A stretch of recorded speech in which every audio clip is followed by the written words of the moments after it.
I let you go in there? Yeah, it was open. Oh, you just went in there? Well, it was open. Okay.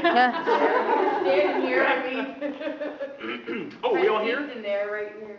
Not unless we lost several people, no. There were some that wanted to go all the way to the end. back. All right, now guys, I hate that tunnel, and here's why. When they were filming that Children of the Grave documentary, they were in there and they were poking the bear. Remember what I said about poking the bear? Don't do it. They were in there being aggressive and adversarial and belligerent, and all of a sudden they got a big bang on the pipe that's on the left side that's cut off on either end, by the way. There's no water or nothing moving through there. And it started responding. If the answer was yes, bang on the pipe. Well, about 3 weeks ago, no, it was probably a month ago, I had to go in there for the first time in about 3 years because there was no staff here to take the kind people in there ahead of me. And I've been in there a few times since, because like I say, if people ask to go in there or they know about it or I know somebody wants to do it, I'll take them in there. Usually, did I go in with you guys? No. Yeah, see, I don't. But I went in there for the first time, and I got about 10 feet in, and I heard that bang on the pipe, and I turned around, I'm like, nope, nope, nope, nope, nope, nope. And I tried to crawl back out, but the people were behind me, wouldn't let me go.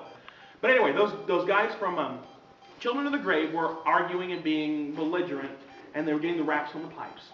And then they heard a roar and heard footsteps. And they shined their cameras down to that tunnel, and there's this black human-shaped mass just moving down the tunnel. Like, all right, you wanted to see me? I'm not hurrying, but here I come. They took off out of that tunnel like a bunch of little kids. If you're going to do that, stand up to it. Now, that in itself is scary enough. I mean, it's TV, it's creepy, creep me out. But I can tell you as the tour guide, I used to let every tour go through that tunnel. It's a good way to kill 5 minutes, and people really want to do it. They enjoy it. More than 3/4 of the time, people would get about halfway down.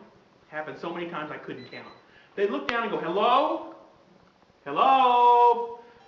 Do you know there's somebody down here? They would see someone at the end of the tunnel, moving towards them.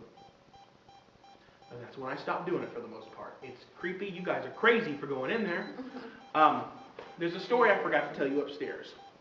I mentioned the room the very first time I stayed here by myself, the dog on the roof, that kind of thing. Well, 2 months ago, we had sensitives from the Paranormal Task Force come out. Now, the Paranormal Task Force are the ones that do the overnight ghost hunts. By the way, here's a cheesy plug. If anyone's interested in that kind of thing, the next one will probably be in March. We have the professional group out of St. Louis come and lead it because, guys, I'm not a professional. I'm not a ghost hunter guy.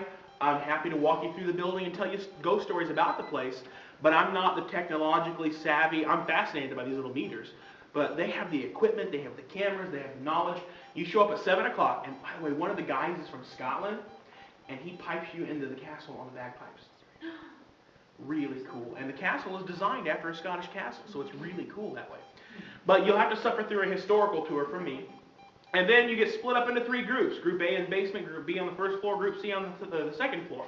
You switch every hour, so that by midnight you come back to the ballroom, and you spend an hour on each floor with the professional investigators. And then you have dinner. Dinner's included in the price of the deal.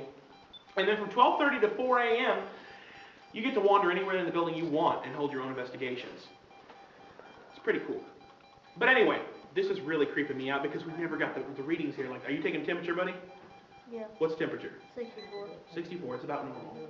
All right. Anyway, we had a sensitive with the Paranormal Task Force that night, and she asked me, would you want to walk through the building with me? I'm like, great. I got questions I need answered. You guys ever been in the room with someone who says they can talk to dead people? No. That's weird beyond weird. It's an entirely one-sided conversation from my point of view. Well, and I should also point this out. The only other time that the meters have been going weird like this was about a month or so ago, and we had a guy come in that said he was sensitive, and the fields came before him by about 5 minutes. And every time I got near this guy, I got a splitting headache. I mean, he had to stay to the back of the group. He kept wanting to show me his camera. I'm like, dude, you can show me after the tour, but you got to stay back there. Well, this lady from the Paranormal Task Force had the same kind of effect on me. I mean, just a massive headache. And we got to the threshold of the door of that room, and she walked in and went, whoa, we are not wanted here. I'm like, why not? She says, and keep in mind, I can't get within about 10 feet of her, so I'm in the hallway. She says, there's an elderly couple here. She's got Parkinson's or some kind of palsy because she's just pacing back and forth like this. She's really agitated. And she's got dementia or Alzheimer's or something like that because she doesn't know she's dead. She's confused. That's why she's still afflicted. Her husband Her husband is also here. He's sitting over in the corner of the room, not saying much. He says he's wearing blue jeans, a white shirt, suspenders that are off. He's just watching. He does say that he knows he's dead. He knows it. But he won't leave her. He won't leave her behind until she can go too. Which, if that's true, guys, that's a precious story right there. It's creepy and precious at the same time. A love that transcends death. This husband will not leave his wife. She's sick, and she needs him. It's pretty cool. Now, by this time, she's talking, and I'm getting a little more comfortable, and I actually step into the room, and she goes, whoa, whoa, okay, all right, okay. Like she's physically holding something back. And she looks at me and says, the second you walked into this room, she went nuts. Not in a bad way, but she keeps looking at me and saying, and I don't get this, but she keeps saying, tell him I'm the one that woke him up. Tell him I'm the one that woke him up. I'm the one that woke him up. Over and over and over again. Hadn't breathed a word of that story, people. But apparently she's the one that woke me up and told me the dog was on the roof over the back door. And they keep having this conversation. So by this time I'm like, huh. They keep talking back and forth. And she says, we really need to get out of here. She's getting really confused. She's getting scared. She thinks we're the ghosts. Except you. She thinks you're her son now. Great. I've been adopted by a ghost. That's a really cool story. I've got another one of those from that very same lady, and we end the tour with it upstairs. All right. Does anyone have any questions? All right. I'm doing a good job. Follow me. Children have a great night. You can probably catch a lot of it on YouTube. I know they've got it at Best Buy. You can probably stream it on Netflix in 2 hours. Now, guys, watch your steps here, okay? Use the arm rails. I wonder if you're supposed to hold it up. I don't know. I don't know if you hold it. I don't know. We'll see. Kind of fall down the stairs backwards.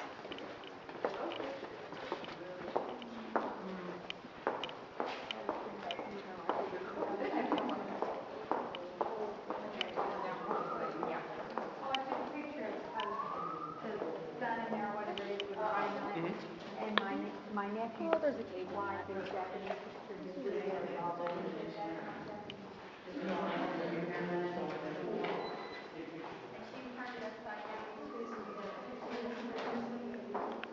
What do you think? It's fun. I like it. I'm the biking walk with the car. He didn't go down to the tunnel. Oh. So,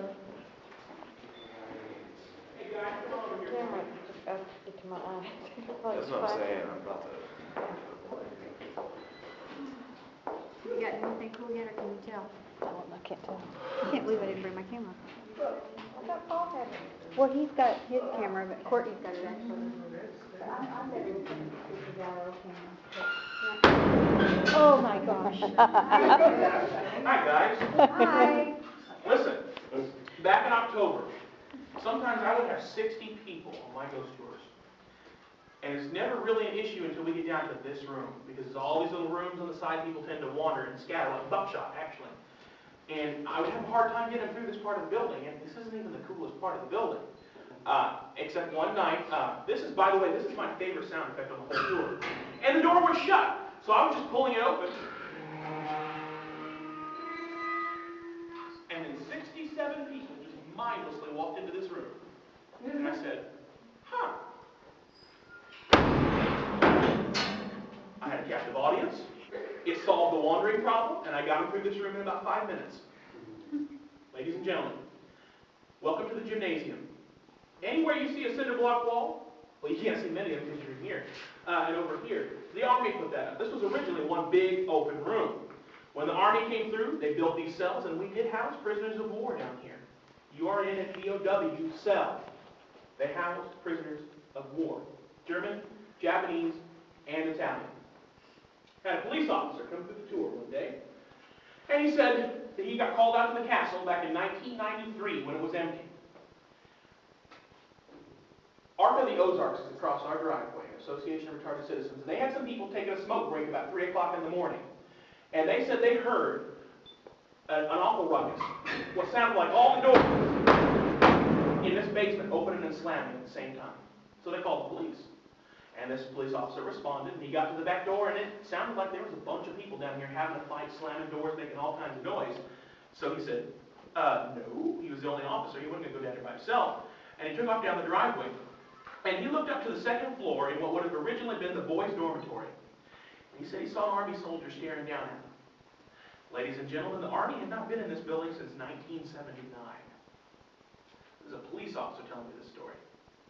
Now, I'm sorry if I scared you, but it did solve the wandering problem. Does anybody here speak German? It needs to be fluent. I'm vision. A little bit. Okay, you need to be fluent because it knows.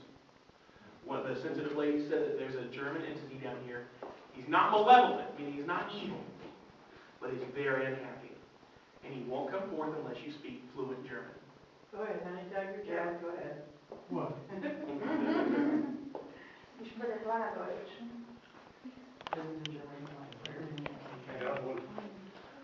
Our next stop, I've got one more story in this big room.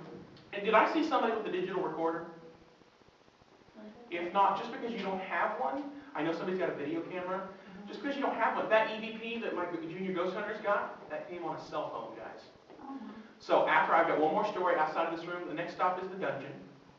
And we'll let you guys run an EVP session while we're in there. I've got this. Is this what you meant? Camera? This is a, I guess it's digital. I guess it's going on, yeah. Okay.